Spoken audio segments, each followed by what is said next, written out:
going on, everyone? Welcome to another very exciting episode right here on the MIgardener channel. Today's episode is going to be a growing guide. We're going to talk about how to grow this beautiful plant here. What is that plant, you might be asking? It's wild bergamot, otherwise known as bee balm. So let's get into it. So wild bergamot, otherwise known as bee balm, which I'll start referring to it as because that's what most people know it by. That's kind of the street name. That's the common alias that people call it by, is bee balm. And the reason why they call it bee balm is because it's loaded with bees always. These flowers are huge, and you can see there's no shortage of them. They're absolutely stunning. And so with these beautiful showy flowers, the bees hone right in, as well as hummingbirds and butterflies. Bee balm is in the mint family, so it needs a lot of the same things as mint. It does not need to be put in very healthy soil. In fact, bee balm is very forgiving. Bee balm, since it's more of a wild plant, will actually grow in relatively clay soil. You can grow it in not heavy clay, but as long as there's some organic matter to add some looseness, because it is a perennial, it does need to get its roots down so it can hold its energy throughout winter in those roots. It does need to get its roots down, but because it's a wild plant, it has been adapted to growing in a variety of different growing conditions. So if you put it in your garden soil, even the most modest garden soil is going to grow this plant very well. But the but comes to how much you fertilize. This plant here is definitely a higher feeding plant if you want it to grow really big and get nice and showy. It's certainly something that will grow without as many nutrients as other plants in the garden. But if you want it to get nice and large and you want it to put out all the flowers that mine is, you want to make sure that you give it fertilizer every year. It is a perennial, so it's going to come back year after year.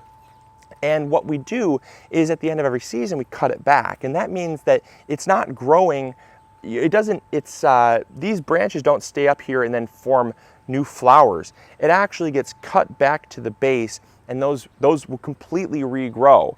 And so when it completely regrows, it takes all of that nitrogen to regrow, as well as some of the energy stored in the roots. So we make sure to give it a good fertilizer. We use Trifecta Plus, but make sure it just has high nitrogen, because as long as it's got that nitrogen, it's going to regrow all that foliage, and then the flowers are the byproduct. So you really don't need to focus on the phosphorus or the potassium as much, even though it is nice to get that in there so you have a well-rounded plant. The nitrogen is the main focus for me. Now, the next thing is watering. How much do we water bee balm? Well, bee balm, again, is just like a mint. So we treat it just like a mint in that they don't like a whole lot of water. Bee balm is a crop you can definitely neglect. In fact, we've only watered this plant about 2 times this entire season. And that's because we treat it more like a Mediterranean plant, like a mint, or like a sage, or something that you just really can neglect and can take some hardship. And it's doing great. You can see there's no shortage of flowers, and the foliage is nice and green. It's not limp, it's not wilting. And that means it's doing fine. So definitely don't water this plant a lot, because it really doesn't need it. Now, the next thing is the soil pH and the sunlight requirements, because I think those are topics that people often get hung up on. When it comes to bee balm, again, it's a wild plant. This plant grows in a variety of different conditions, meaning pH really should not be a huge focus for you. Don't go amending it with any sulfur or lime to try to fluctuate the pH, because this will really handle anything in the realm of slightly acidic to even slightly alkaline. It does very well, and it's not very particular. So don't worry about it too much, because you generally, if you're growing this, this plant in your garden soil, you'll probably have adequate pH. Now, when it comes to sunlight, that's definitely something that I would worry a little bit more about. Because this is a flower, and remember, flowering plants need full sun, so we treat them just like we would a tomato. The more sunlight you can give these, the better. I always say give them something like 5 to 8 hours of sun, and they're going to be happy. Any less than that, they're really going to struggle, and you might get some flowers, but they're not going to grow as tall, and they're not going to put out as many flowers as they would had you given them like 8 hours. This spot right here gets right around 10 hours of sun. It's full sun, beautiful full direct sun. So this thing grows out nice and large for us, and just puts out so many flowers. And so the final thing that I wanted to mention, because that's really all there is to growing bee balm, is that the flowers are actually edible. So bee balm is commonly used in bergamot tea. And these flowers here have almost a peppery oregano taste. They're very delicious. And they actually get more intense in flavor the drier the conditions are.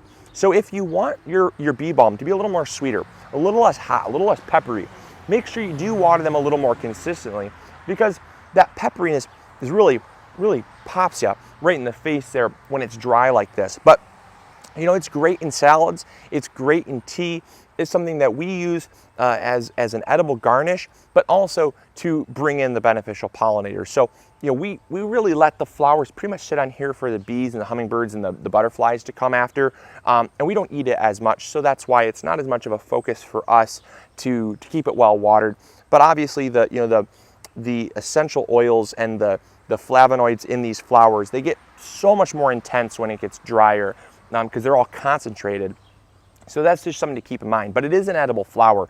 It's very high in vitamin C. It also has some antioxidants in there, because that's what makes the flower purple. So I hope you all will try growing this plant. It is very easy, and it's something that you really honestly should try, because it's beautiful, it's showy, and also if you live in a place that has an HOA that they don't allow your common vegetable plants, this is actually an edible that you can grow and put it in your landscaping, and no one, I guarantee you, no one will know that it's an edible plant. So as always, I hope you all enjoyed. I hope you learned something new.